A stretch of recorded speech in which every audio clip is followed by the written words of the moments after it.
everybody, good day. Welcome to Rana's Radar. Here I am in Pennsylvania, and anytime I'm out driving or flying around, I always like to check out to see what hot rod shops are around. And to my surprise, Creative Rod and Kustom is just hiding out here. I'm here with Mark and Heather Giambalvo. How's it going? Good, how are you? Pretty good. Appreciate you coming by. Absolutely, thanks for allowing me to stop by. I looked at it and I was like, wow, okay, great reviews. Looks like a big shop. And then I noticed that you have done some pretty incredible trucks. And not only that, congratulations, 2019 Trendsetter of the Year award as well. Appreciate that. Yeah, we kind of fly under the radar here a little bit. You know, it's a quiet area and that not a lot of people know what we do here, and it's kind of nice that way. We don't get too many random people just stopping in out of the blue. And the building is deceiving. You drive past it and you wouldn't think there's a hot rod big shop signs or No, anything. but it's a big building. it is, yeah. It's kind of cut up, and we don't have, you know, there's a couple trucks parked out front, but people don't really think too much about them. I've had people stop by that I've been driving by there for 15 years and never knew what you guys did in there, and it's kind of nice in a way. And it's good for a hot rod shop to stay like that. Yeah, exactly, as because well. we don't have, the shop I started business in New York back in '03 was on a main road, and I had so many people stopping by. Like anytime there's a car out front, it just wasted your whole day. Yeah. Where here, nobody really bothers. And you got trucks to build, you've got hot rods to make. Yep, yeah, we're staying busy. We got a lot of cool projects in the works. First time on my channel, so let's give my viewers a little bit more background into it, and I love the fact that Heather, you're here as well. Tell us a little bit about yourselves and how it all started here at Creative Rod and Kustom. I guess the initial thing, when I was 12, 13 years old, my dad bought a 52 Chevy truck for us to restore, so that's kind of what got me into this. And I just started, working in the garage at night. He bought me a welder, air compressor, all the basic tools, and just really got into it. Every chance I had, I was reading Rod and Kustom and Classic Truck Magazine and Good Guys and everything like that, and it's just what really fueled me to get into this stuff. And I guess it was maybe 10th, 11th grade in high school. I went to Votech school, learned how to do auto body welding, all that stuff. Nice. And then when, I think it was the summer of senior year, I got a job in a hot rod shop in Long Island and worked there for a year or so. Ended up leaving there, went to another shop, worked there for a bit, and kind of got in one of the other guys I was working with, we were like, oh, we should do this on our own, blah, blah, blah, that kind of thing. And that lasted, we tried that, and that lasted about 6 months probably. It's actually my older brother's best friend. Yeah, it turned out. We didn't even know each other at that time, actually, so yeah. It was a weird coincidence. But, so yeah, we partnered up, and that kind of fell apart in like 6 months, and then I was working kind of freelance for a few shops, and then just decided to go out on my own. And in that time frame, her best friend and her best friend's boyfriend and I were in a mini truck club together, so they introduced us, and that's how we all met. So you met right at the beginning. Yeah, Heather. I probably opened the shop up like maybe 2 months after I met her, and then maybe within that. I begged him for a job. Yeah, I think it was probably in that first year of us being open, she quit her job and then started coming to work for me in the shop, and we've just been kind of doing it. You needed the right partnership. Yeah, no offense to your best friend's brother, but you needed that right partnership. I think it was one of those things where I said, if I'm going to do it again, I just want to try to do it on my own, and then everything, good or bad decisions are there. Well, husband and wife, and obviously you're in love, that you pretty much did it on your own because you're just one person as well. Exactly, that's it. I mean, we've, for the past 20 years, have worked together every day and made that work, Too much hand in hand, can't do one thing without the other. We pretty much, whether it's, all the office, all the invoice stuff, her and I handle all that together, and, she works out in the shop when she gets a chance and that stuff. Okay, so stop talking, Mark. Heather, tell me about yourself. All I heard is she works at the shop as well. Yeah. Obviously, you met at a truck show, so you are into the cars. I mean, I was always kind of into cars. I was more so into photography before I met him, but I was always taking pictures of old cars, so it's kind of weird how it came together and worked out.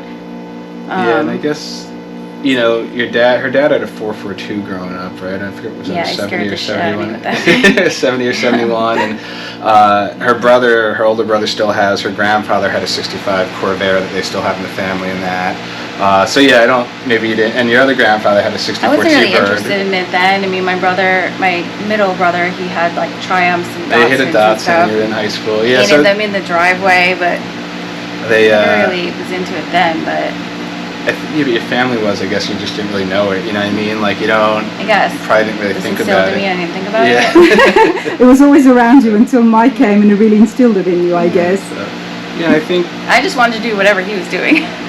I was so attached to him, I was like, just teach me anything, I'll do anything. Yeah, so you did get your hands dirty as well at one stage? I did, yeah. When we, more so like in the beginning of our business. Early on, we were kind of working both together. I mean, I had her doing body work and that, and I remember there was a car, we were bedlining the underside of it, and she stood up and was all in wet bed liner, all in her hair. Yeah, it was like gum in my hair, I was like crying. So yeah, and then I think the last few years as the business has gotten busier, she's really spent a lot more time in the office and really hasn't had the time to be, people and be out in the shop. They don't really need me anymore.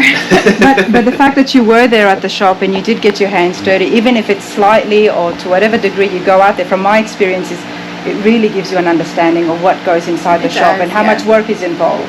Yeah, more so the body end of it. Like, mechanical is like, I don't want, like, don't teach me that. I don't want to do that. But it's come in handy too, like some of these SEMA projects and deadline projects, like, it's really in a crunch time, like she'll end up getting out in the shop and help wet sand and prep stuff or, that sort of stuff. And that just, it's nice having an extra person there that can hop in and do that stuff, so.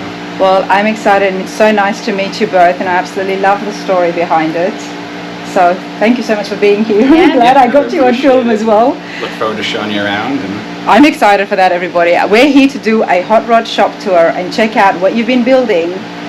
Some of the builds that you've already done and have been recognized for have been a lot of C10 trucks. Yeah, we like trucks. Yeah, and I don't know if it's like the first build I ever did was a truck. I've just always built a lot of trucks, but I think it's the more you build one type of vehicle, you tend to get more people that, come to you for that, you know what I mean? So like, we've got a couple of street rod projects in the work right now, but I think we've got a couple C10s in here now. I've got a 55 Chevy truck waiting to come in, a 48 GMC, there's another C10 outside waiting to come in. So yeah, we now you know why I had to stop here. Yeah, okay, so I love the C10s. There is, we have C10s in storage. Like there's a lot of trucks in the works. Well, 2019, Good Guys recognized you as a trendsetter of the year, and that is a very prestigious award. Yes, we were very thrilled to get that. It's one of those, there's certain awards in the industry that you always, you look up. There's so many people who have gotten that award in the industry that I've looked up to for over the years. So that was something that was just amazing to get, and it's, like I said, there's certain awards in the industry that you always maybe hope to achieve someday, so that was really cool. It's like the hardest secret ever to keep. Yeah, she kept that from me for months. Because you would have had to know to surprise him on the stage.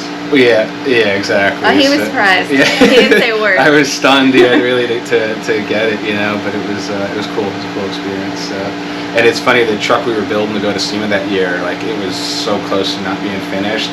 And I guess the whole time she's like, well, what if this thing doesn't get done? Like, how am I going to get him to SEMA? Because I wasn't going to want to go if the truck wasn't going, So I think she got to really rally the guys in the shop together and said, look, like, filled them in on it and said, this has to get there. Here's mine. And I think the industry at the time, it's 2019, so it's several years back.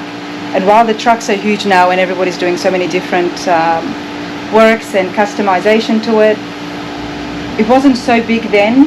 But then what you had built, even with the blue truck, and then there's a 65 C10, which I really like as well. Yeah, and then in 2016, we had another C10 there that won a GM Design Award too at SEMA. Yeah, and that truck was another one that made some headway at SEMA there. What I'm trying to say is, people are doing now what you did back then. If I can get my words straight. Well, no, I appreciate that. And I guess that's why the trendsetter was just so fitting as well, because the trucks are huge and they've just blown up, but the stance and what's happening, you didn't take too much away from the stock look. Yeah, just kind of refined it.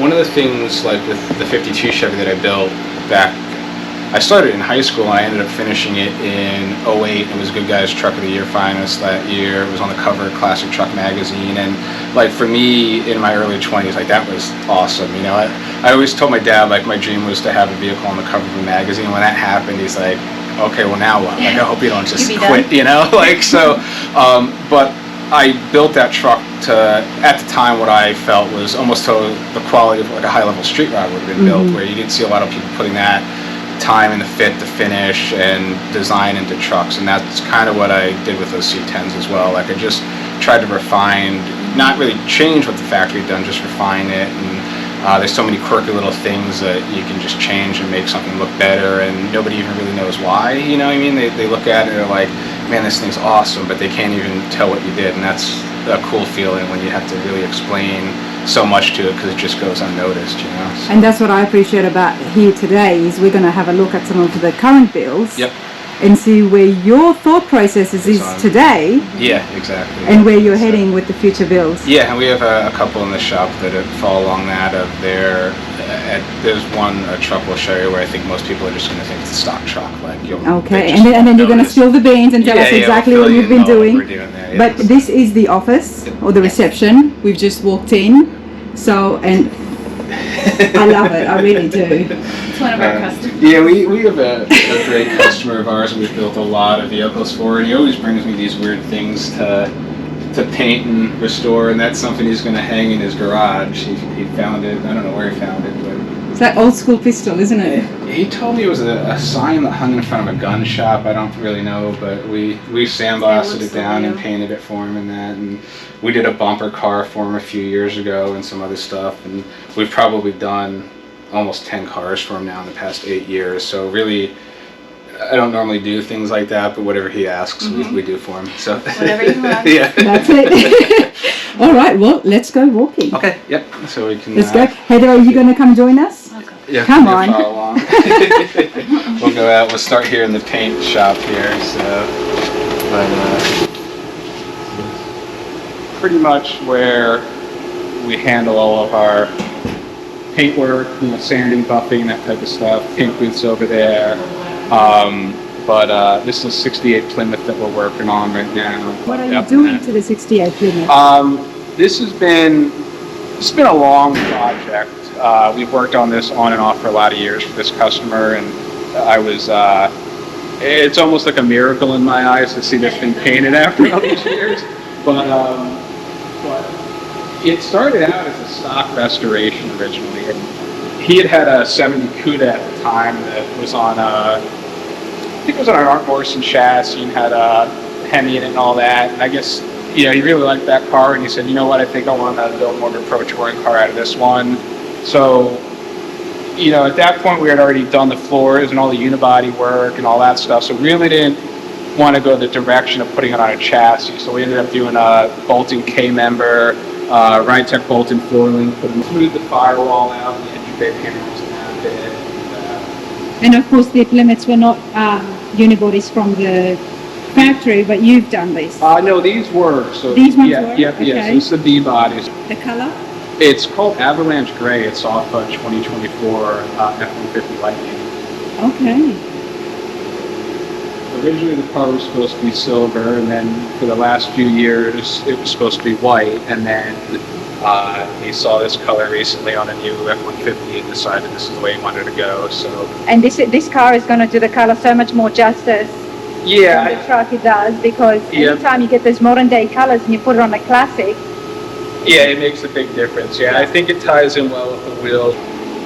Somewhere I have renderings we had done of this car years ago, and it has pretty cool stripe package done on the fenders and hood, so that'll end up getting done here. So like at this stage here, we'll end up prepping out these panels, laying all the stripe work out, painting that, and then re-clearing them as well. When can we expect it to see it? I don't. I hate to say it's on the customer, but this is one of those cars that we've worked on and off for so many years, and it's like you'll work on it for a few months, and then it sits idle he'll save funds back up again, and it's been one of those things where there's been years where we work on it a lot, and then there's been times where I don't hear from for 6 or 8 months. And that is understandable. This is a hobby. It is, and it's an expensive hobby.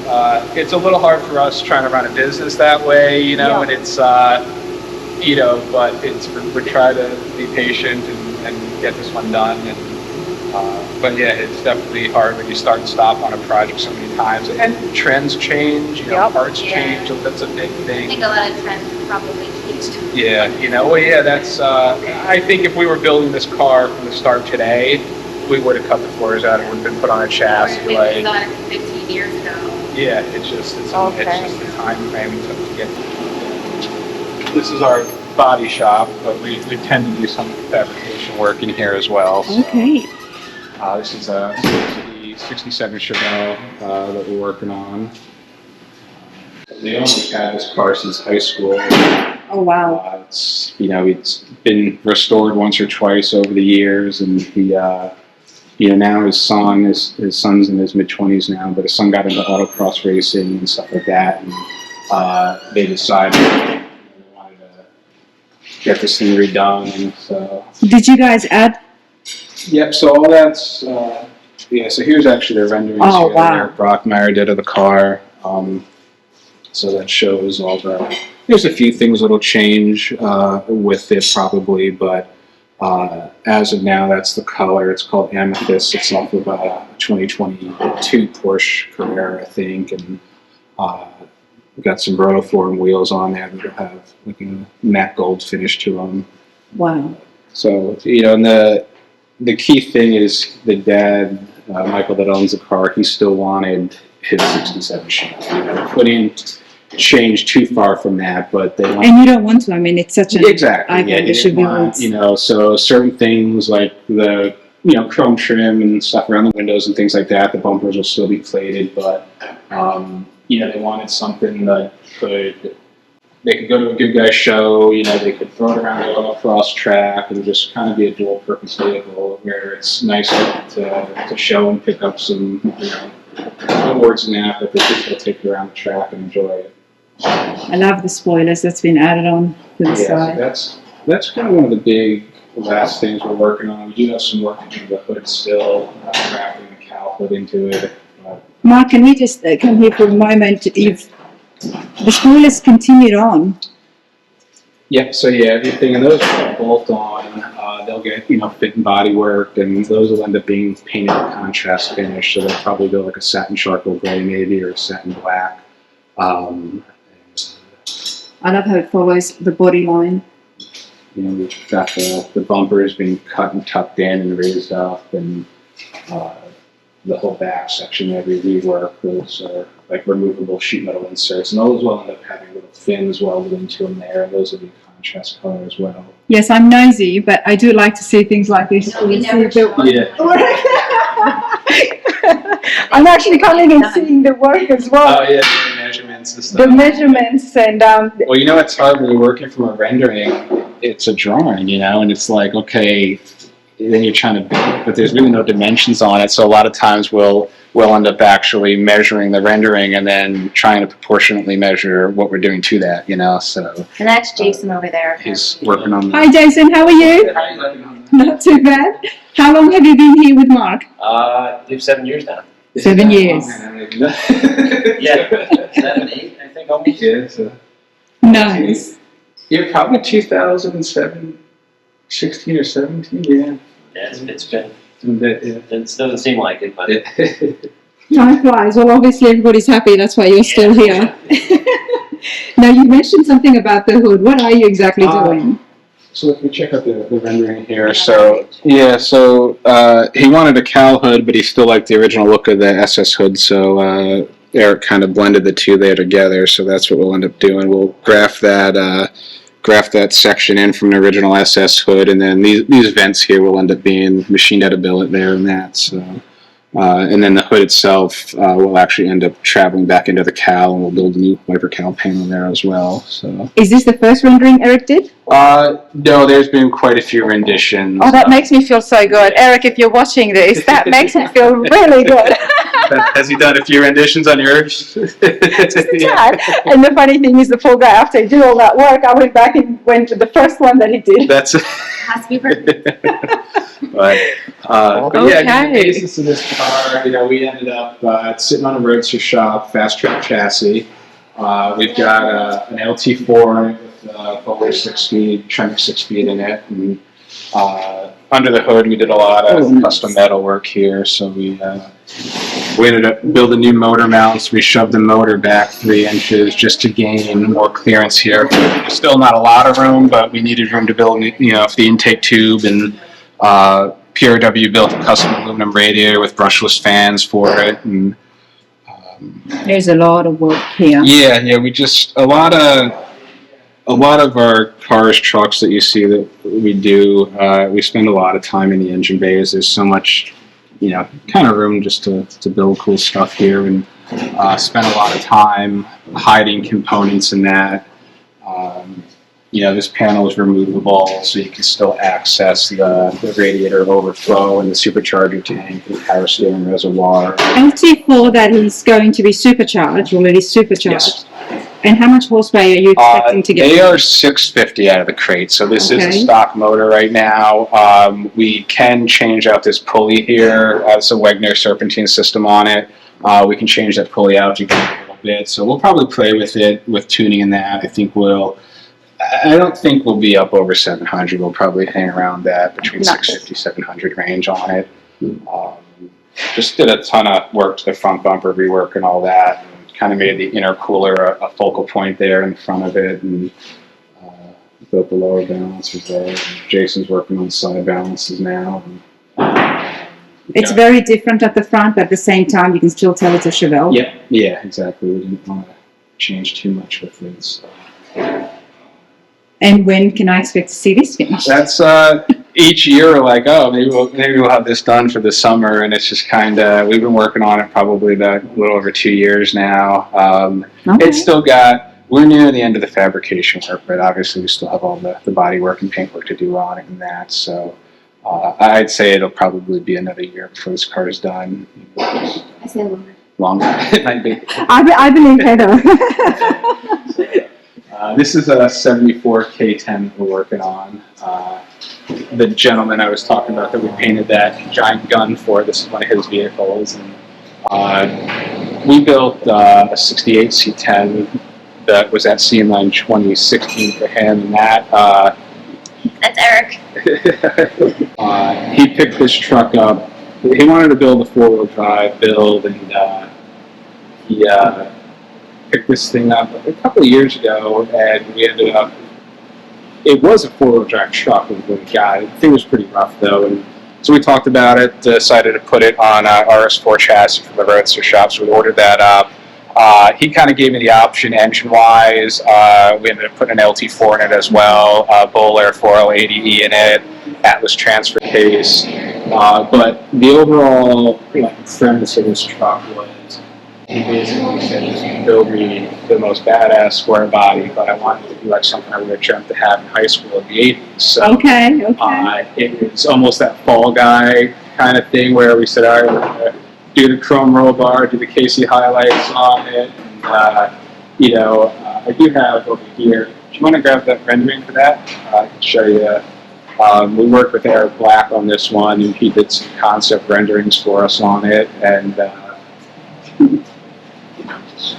Also, more secrets away because we haven't seen this done yet. Yeah, we haven't put this one in. It's very 70s looking, with the slot wheels, with the gold anodize on them. And is that a two-tone green? Yep. Yeah. So it's that was the one stipulation with this truck. It was this color green. It's, I don't care what you do, but it has to be that green. That green, so yeah. One tone will be the factory green, and then we're going to play with it a little bit to darken it up a little bit there for the inserts there. But this is a truck that, obviously it's lifted. It's going to have 34-inch tires, all that stuff. Like, you're going to know it's not stock, but at the same point, it's going to look very stock. And we've just spent a lot of time on it, reworking, just working all the body lines, working all the gaps. There's not a single spot weld in any panel. The stuff that looks stock, the steering wheel looks like a square body wheel. That's from Spark Industries. It's all machined out of billet. Back here on the table we have Ivan. Worked with my brother has a company where he does some CNC design work. So we worked with him and Jason Norberg from Norberg Designs, and we designed all this. So this is all machine billet trim for this truck. So all these pieces will get tweaked and fitted to the truck. This is a whole billet tailgate section that'll go on it. And this is actually done, this tailgate piece here is done in two pieces. I think that right now we have double-sided tape holding together. This section's removable, so everything here is going to get chrome plated too. I don't, especially in a truck to me that it's going to have kind of a 70s vibe. Like I didn't want to see any billet. It's all going to be disguised, right? So this stuff here will go out to advanced plating. They'll chrome all this. But this middle section, there's little inserts that fit in here too. This will all be brushed chrome. So it'll kind of mimic the factory tailgate piece. So this will be polished chrome, and then this removable insert will be brushed chrome on it. And then this is just, is this lasered or? So this top piece that's made in here. Chevrolet. Yeah, so this section here and this section are the same piece. So everything was machined down, and then this top section was lasered out to fit in it. So, and we did that so we can do the two finishes. So this raised up stuff can all get polished chrome, and then we can do a brushed chrome finish on that insert. Nice. And then this section will be the same way. This will be brushed chrome, and then the insets, after these are plated, the inset and the trim here will either, we're kind of undecided, it might go satin black like the factory would have had, or we may tie that kind of Cerakote finish that's going to be on the wheels, make it tied into all the trim as well. I like the sound of that. Engineer Vintage built this built grill for us, and built badges, built custom LT for it, emblems for it and all that, and all the lighting's all LED on it, and under the hood.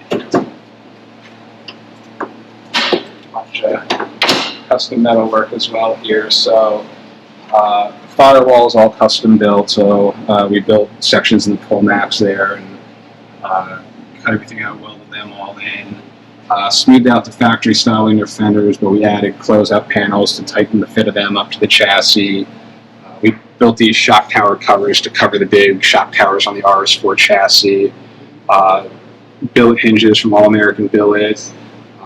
Built all these radiator closeout panels and everything we wanted, accessible. So we've got a tank for our supercharger reservoir. This one's power steering. This is radiator overflow over here.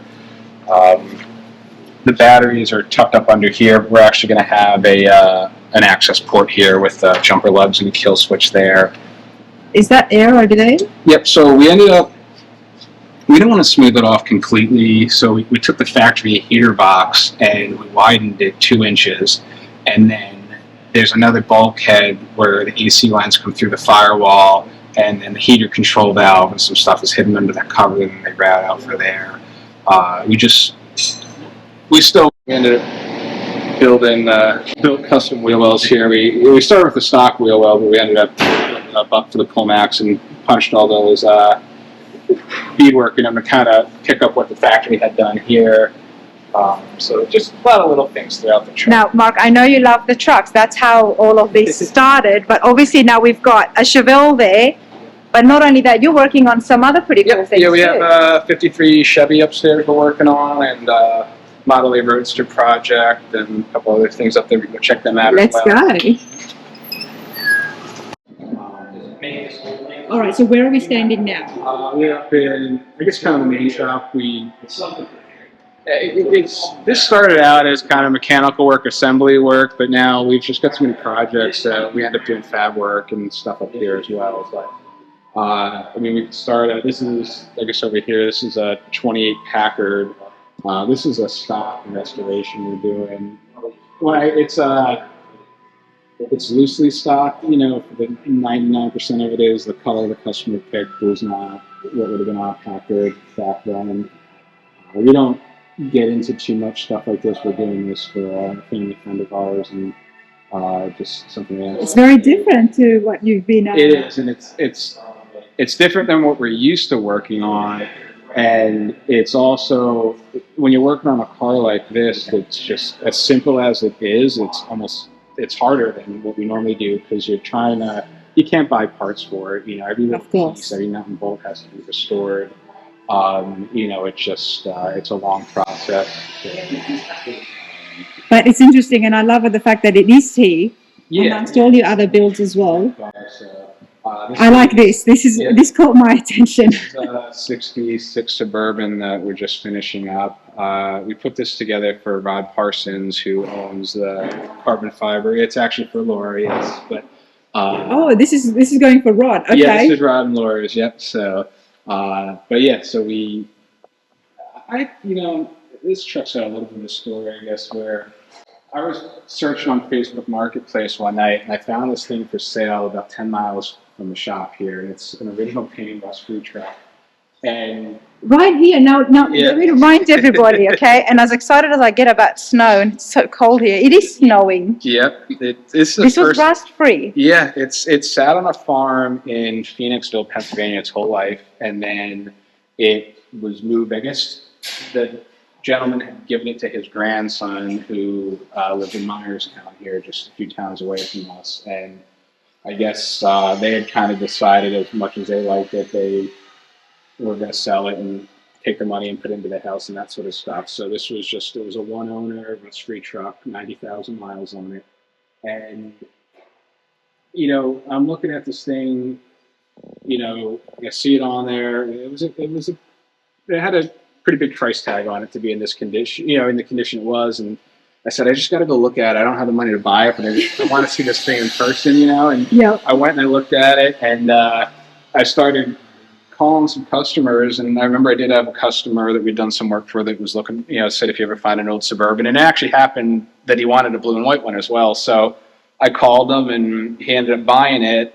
And we shipped it out to the Roadster shop. They 3D scanned it, built. So this is like the first chassis they ever built for a Suburban, because in the past they were all a C10 truck chassis that was modified. So we got to about that point with it, and then the project just stalled.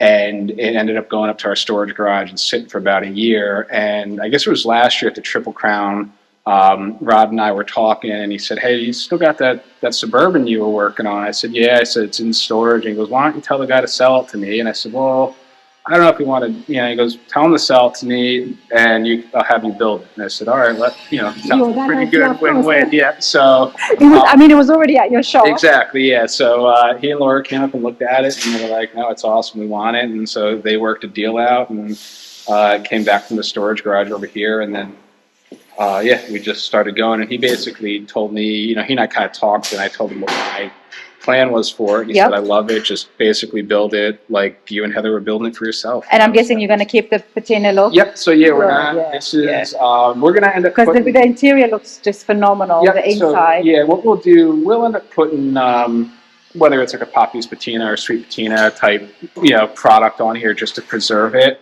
But, you know, we pulled it off the chassis, completely sandblasted the underside of it. We built new floors from the seat back in it because they were plywood from the factory. So we built all that out of steel. Bedlined the underside, powder coated the chassis, and then. So I'm expecting to see Rod and Laura in this at the shows. Yes, this is the plan. This is the new road tour, you know. Okay, nice. So the guys, Bear Jackson. Well, yeah, that was it. We had to have a rear seat. We're going to put seat belts in it so the grandkids can all fit in there. They've got cup holders in the back, and I can see Zach taking over this. Yeah. All right. I'll show you pop up any for It's very comfortable too. It looks very comfortable. That's pretty good job. Okay. Everything. So the only thing that is not very old school. Yep. But the only thing that is not new on this truck is the paint, you know, on the outside. So everything else, like I said, chassis, drivetrain. It's a 495 horse LS3, Bowler transmission, filtered transmission for it. It's got an electric brake booster from Rad Rides on it there. Wegner front drive system, Holley Terminator EFI. We modified the factory air cleaner, built a little bit larger snorkel on it so we'll get a little more airflow.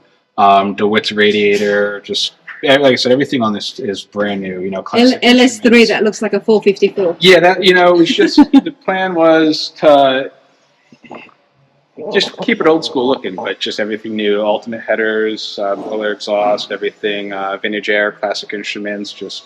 Like I said, every bit of this thing is brand new. Well, this is almost finished. Yeah, no, it's at the point now we've been driving. We've got a few hundred miles on it. The testing phase. That's it. Yeah, test drive. So tell us what is involved when it comes to testing a car that's finished at the shop. Everything is done. How many miles do you take it out? So we like. Or what do you do with it? I mean, do you do burnouts or? well, yeah, we get there.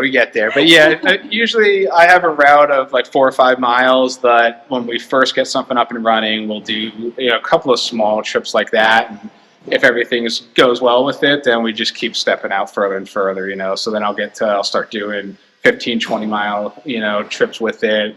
a few weeks ago I had to go down towards Philly to a customer, so I took it with me and put like a little over 100 miles on it that day, and just we'll keep doing that for a bit, and then. And when you were driving it, sorry to cut you off. When you were driving it, what is it that you are looking for to make sure really that everything? Like anything, like with yeah, you can turn it. Yeah, really anything. Like right now, one of the things I want to address with it is we are getting a little bit of wind noise from the windshield. So we're going to come in and peel the gasket back and put some sealant in there, you know what I mean? Just so it's just things like that, do you have any wind noise? How do the brakes feel? Is the power steering whining? Just really anything that we feel needs addressed with it, and that's the whole point. Is the last thing we want to do is give this back to a customer, and then you get a phone call, hey, this isn't right, or I don't, this gauge isn't working exactly. So yeah, that's kind of the stage we're at now with it. So. Well, you've got a Mercury? It's a Chevy. It's a 53 Chevy Bel Air post car. A 53? Yep. 53 Bel Air. And this car started out. This was supposed to be a Patina build, I guess. So the customer had ordered a Revo chassis from the Roadster shop, and they ordered an LT4 and 6-speed transmission, and basically shipped me those parts and a running driving 53 Chevy. And once we pulled it off the chassis and started poking around at it, we noticed the quarter bottoms were just full of body filler. The floors were weak in some spots. It was just really, the body wasn't great. And we talked about it. We said, you know what? You're putting a brand new chassis, brand new engine, like. Kind of the same concept as the Suburban, like the best of the parts that are out there, the only thing you're missing is the body. And I said, if the patina's not good on it, the body's not great, so why don't we just, media blast it and fix what needs to be fixed? And so yeah, that's kind of the direction it went. So we've got Sean Smith is working on some renderings for this car for us, and it's going to be a fairly stock-looking car, just tightened up gaps. We'll do some one-off taillights and things like that. But under the hood, we started, built a new firewall for it, built a new rad support, dropped everything down. It was a little tricky fitting an intercooler, the AC condenser, the radiator, and all that. So we'll end up building closeout panels here, building new inner fenders for it. It's kind of at the stage now where we've got the AC, the wiring harness, the computer, like every component is being mounted at this stage. It's one of those things that as the years go on and you're in business more and more, you learn.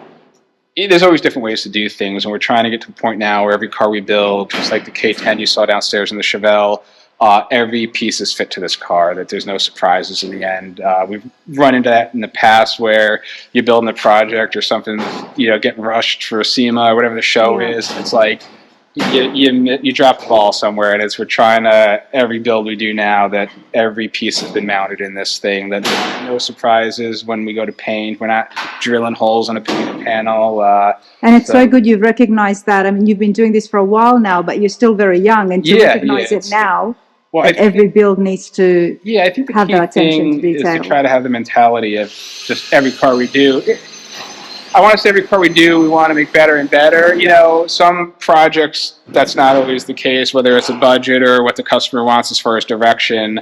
But it's nice to have the opportunity on some vehicles where a customer just gives you free reign of it. And at that point, you can kind of just have that mindset, So, and this is a Model A Roadster that we're working on where we did a 50/40 truck quite a few years ago for this gentleman, and I think the story I got, this was his girlfriend's father's Roadster that he restored maybe back in the 90s, and he had passed away and she inherited it, and they decided that they wanted to build a hot rod out of it. So did you make the chassis? No, we had Corey up at RJ Speed Shop put this chassis together for us. So the one kind of stipulation with this one is they wanted to keep the paint because her dad painted the car. So I see. We're gonna, the chassis will get painted. We'll have to blow the firewall in and that, but the body will pretty much stay the paint that's on here. It's pretty much just going to be a bare bones little hot rod. It's not going to be anything fancy. It's not going to be a show car. They just wanted a cool little roadster, you know. So we're just bracing up the body and building some new floors in it here, and just. I like that they've kept the paint, and yeah, it's going to give it such a nice character, especially with all the new stuff in it. That was just keep it simple, and like I said, we're not building a show car, we're not building anything super fancy, and it's just a fun little roadster. Now something else has caught my attention. Yes, there on the lift, that is a 30 Model A two-door sedan called Rebel A. We built that a few years ago for Jerry Kerr, and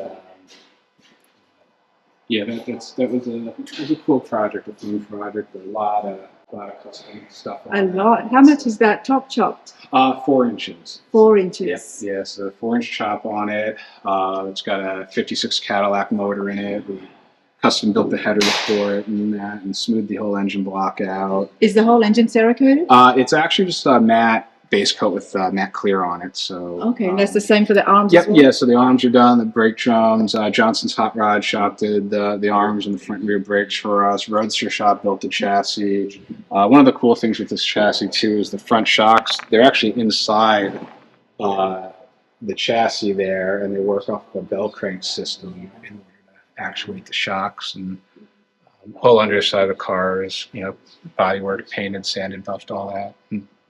Yeah, this is why this caught my attention, everybody. This is Yeah, brilliant, and it shows the, you think builders doing trucks. Okay, you've got patina in here, but then you've got something completely high end here as well. This is a very. We worked on this car for close to 4 years, and it was Good Guys Hot Rod of the Year, top 5. Good Guys Street Rod of the Year, top 5. Won Best Street Rod at Detroit Autorama of the year we brought it out. It was top 3 in the hot rod category for the Battle of the Builders at CMN 2020. So that was a really cool experience. See, this all happened before I came in the scene. Yeah. like so much other stuff, but I'm glad I can get to see it now because, yeah, definitely, it's beautiful. Oh, look at the gas cap. Yeah. The gentleman, Crafty B, on Instagram there, he sandcasted that gas cap for us. And Jesse Green built the headlights and taillights for it. And, this is very different. Is that the drum style brakes? Yep, yeah. So those are from Johnson's Hot Rod Shop. That's their King Mount style brake, they call it. And Dayton wire wheels, built the wheels. It's a 16 and 18 combo. Yeah, this is One-off beautiful. knockoff center caps. We ended up flush fitting the doors on it, and then the hood sides are longer than a Model A hood side. They're a 32 Ford hood side, so I've got 25 louvers in them versus Model A, I think would have had 23 louvers. Illumicraft Street Rod Grills built a custom grill for it and that.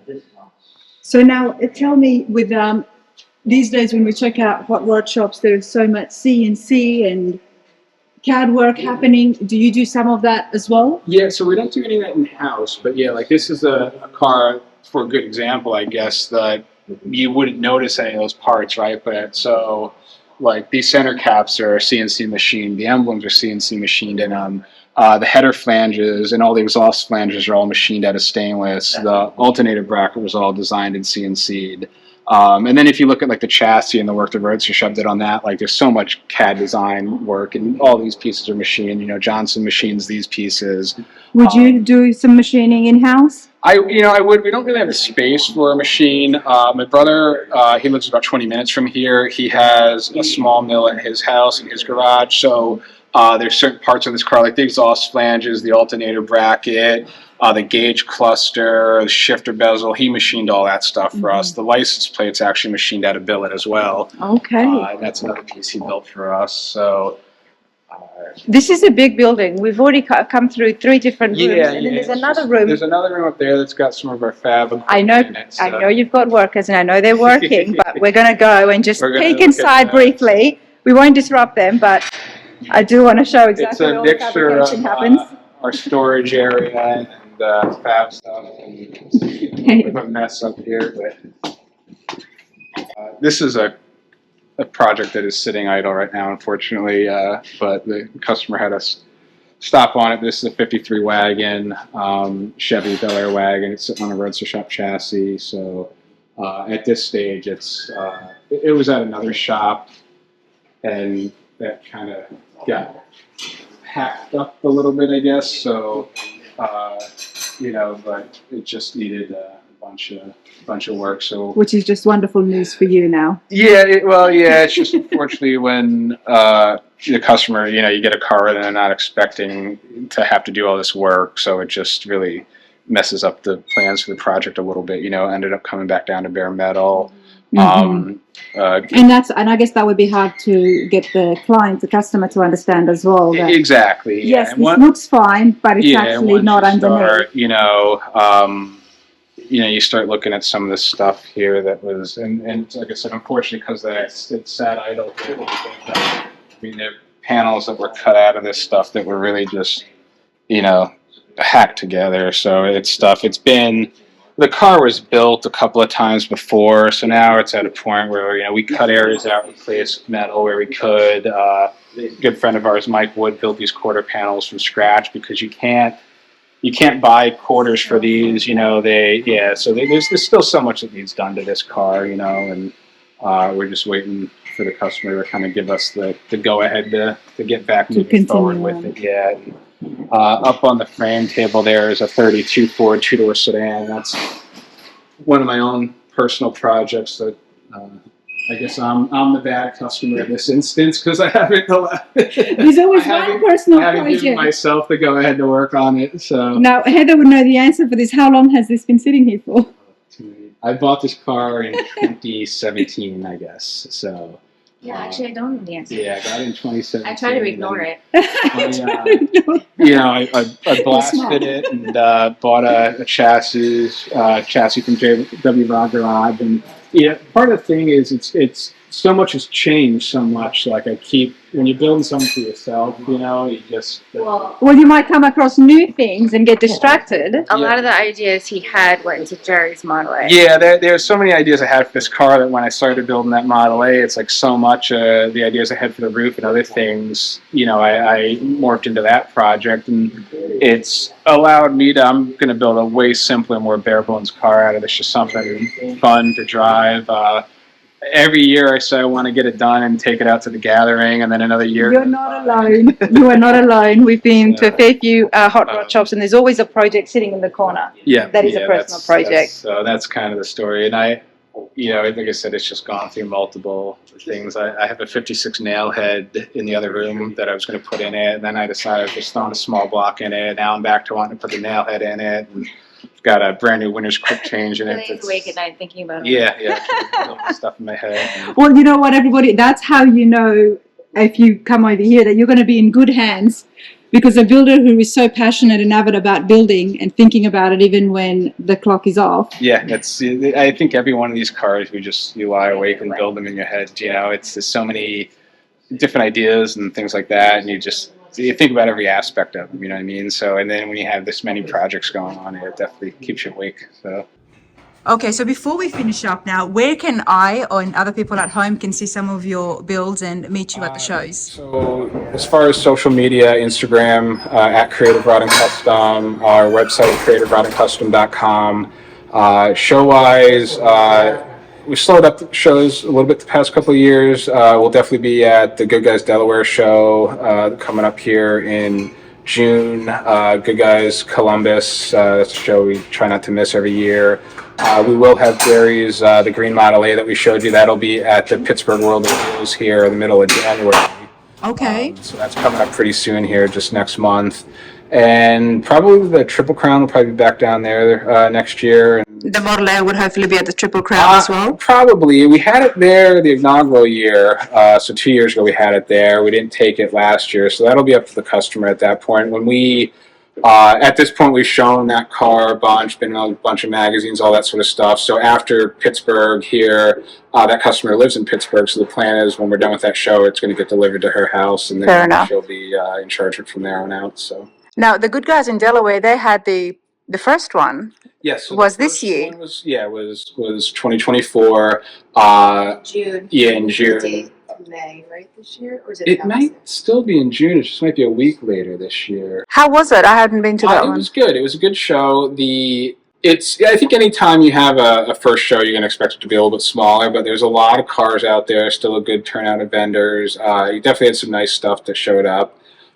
They asked me to pick the Builder's Choice Awards there last year, so we did that. So plan is we'll do that again this year and that. So that's kind of always a neat thing to get the opportunity to go around and check out builds from other builders and that. And what would you be looking for?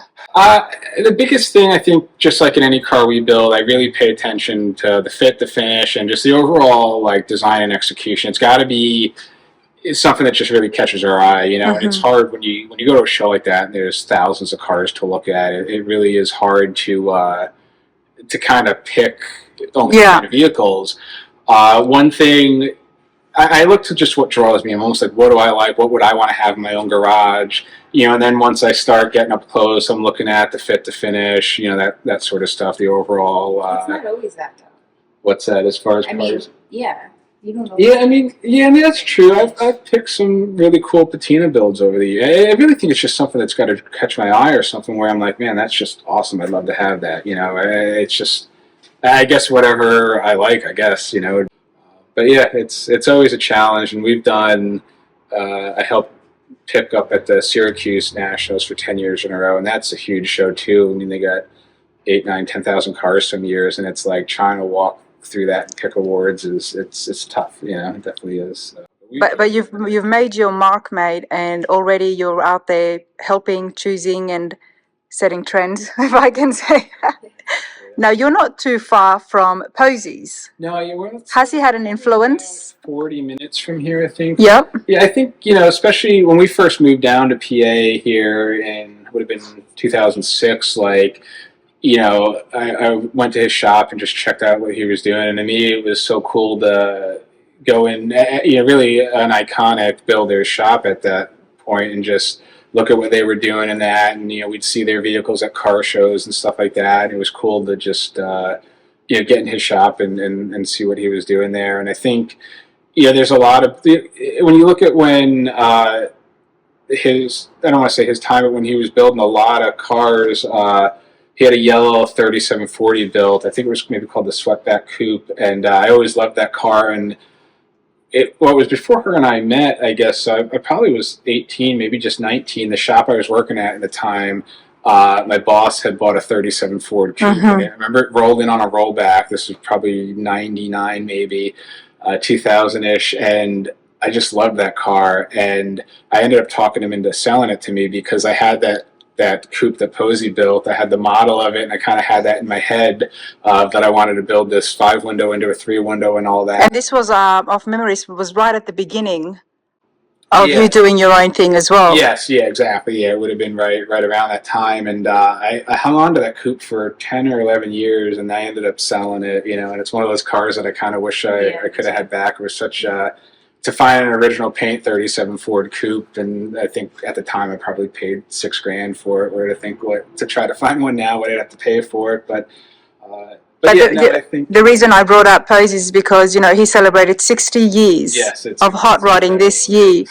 And I mean, I consider him as the OGs, the original hot rodders, and to see how he has made an influence. Yeah. You as an 18-year-old seeing that. And now here you are today as a trendsetter with good guys as well, and now you're out there judging the cars. It's kind of neat, I guess. Everything kind of with him too. Yeah, well, yeah, that's the thing. I did the Syracuse show. I judged, Posey and I judged these vehicles together, so that was kind of a neat thing. We did that. But we did some shows where we did some judging with Winfield, and it's just neat to now, after this many years in business, to be able to do this with people that you looked up to growing up. And like I said, when we first talked here, I was every day after school reading Rod and Kustom magazine and Street Rodder and all that, and you'd be reading about Posies and Boyd and all these shops. And on TV. Yeah, at that time was American Hot Rod was big, so it's crazy to think that I could work in the shop all day and then go in the house and then be reading Street Rodder magazine and watching it on TV, but it was just, it's what we lived for, The reason I asked that is because hopefully you going to the shows and it would inspire another 15-year-old, 16-year-old into it. These hot rod shop tours, everybody, I have a fabulous time. You guys get to see and meet the people behind the builds. You see the finished cars and they look miraculous at the shows, but then when we come to the shops, we see them in bare metal. We see how much work is involved. It's a beautiful culture and it's been going on for so long, and I would love for the cycle to continue. Bring your kids to the car shows, get inspired, and more importantly, chat with the builders. They're not that scary. And ask your questions. That's one of the biggest things when I first got into this. I made it a point, like I would, every show I went to, I went up to every vendor, every builder, I just talked, and whether I felt like I was bothering them or annoying them, I just talked to them and I learned things, and I put myself out there, and over the years of doing it, they get to know who you are. You see them at every show, it just builds relationships, and I think that's a key thing. And there are so many, I think styles have changed, genre of cars that are being built may be changing, but there's still so many young people getting into this stuff. I think the hobby is going great, and I think it's going to continue that way, and I'm even seeing like with shows like the Gathering at the Rock and some of these events, like there's so many early cars being built again, which I think is a cool thing. I couldn't agree more, and I was so happy to see the Model A here in your shop, as well as we've got the Bel Air, but then you've got the trucks. It's a and mix, you've got the Chevelle, and it's wonderful. But especially when it comes to the early street rods, they started this culture, and there's a reason why it's doing so well. And it's nice to have custom modified cars, and we see some amazing builds. SEMA would prove that. Oh yeah. But let's not lose the roots. Oh, well, exactly. Yeah. And always keep it a little bit more to where it all started from. At least for nutcases like me and other people who are just getting into the industry, to recognize the history behind it. But Creative Rod and Kustom, the details are in the description as well as on the screen. Mark and Heather, you guys are absolutely fabulous, and this has been a lot of fun. I appreciate you coming by. We're glad we could show you around a bit. Absolutely. I've got Heather holding my camera, everybody. The battery's finished. But Mark, thank you so much. Thank you very much. Appreciate it.